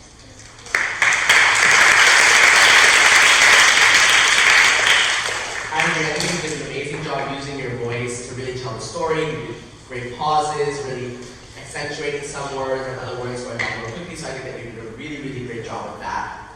Anything I would say, just be a little bit louder, just so you can really hear all the little annoying comments that you make.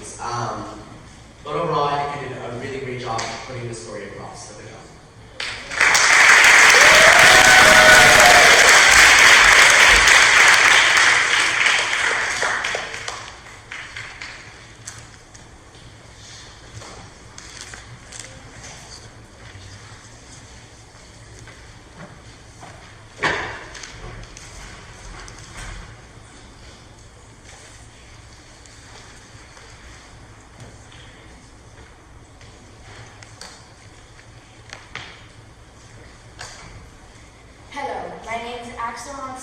And I'll be performing Assignment from Fantasy and Contemporary Monologues for Young Actors by Douglas M. Henry.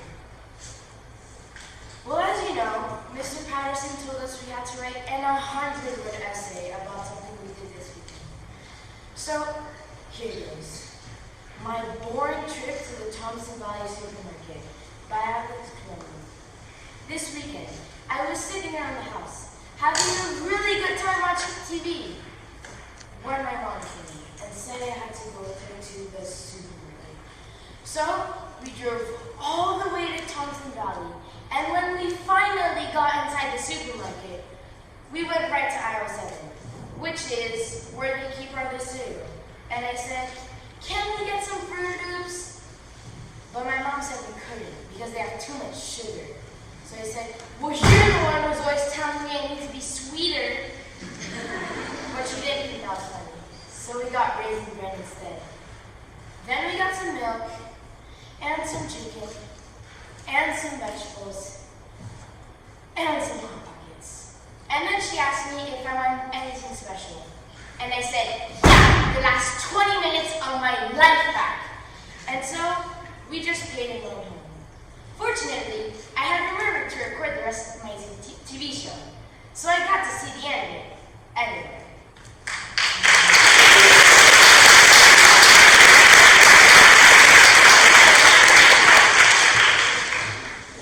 Axel, great job. This is a range of emotions on this one, right? So it starts off boring, and then I like how you kept us engaged with those little spurts of energy when you're really upset complaining to your mom. So we really got that across in your monologue. Your projection was good, your pace and your diction was good, and your inflection was really good too. Like, you kept it boring when it needed to be boring. I love how you used that natural hand motion of like, please, with your notebook in front of you, use that prop correctly. Very good job, Axel.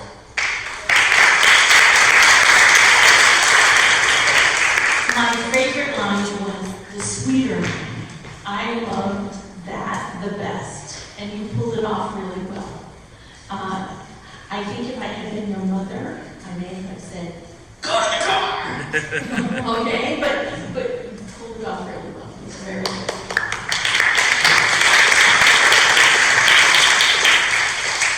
I think even though it was about a boring topic, you really kept us all engaged with your energy. I think that's what you talked about. So I think you really helped to tell a story that was fun to listen to, and it felt really natural and organic. Like you were just talking about your weekend. That was really great. So great job.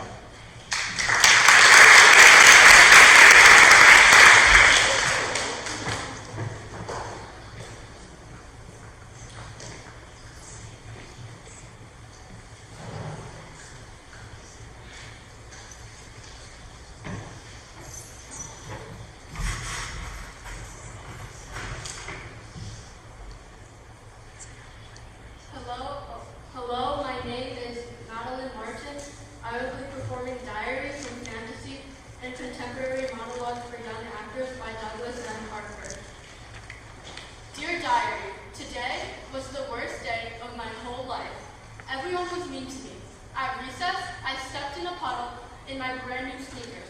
When I got home, I saw that my goldfish had died. And then, my brother stole my alarms. It was so bad that if I could go back and change everything,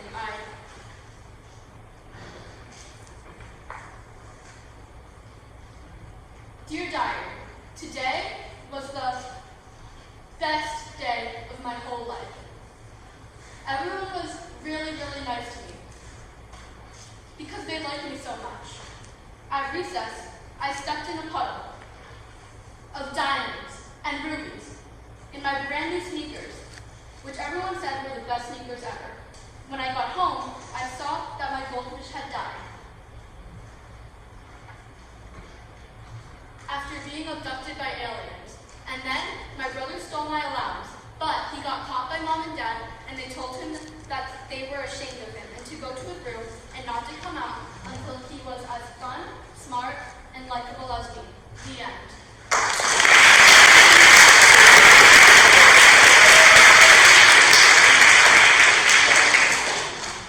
Maddie, this has really evolved over the past week and a half, 2 weeks, and I love how you are truly looking up at the audience. You kept us engaged. You were looking at them. You're projecting well. All of those things that we're looking for, diction, pace, inflection, stage presence, you really brought them together, and you did a very good job, Maddie.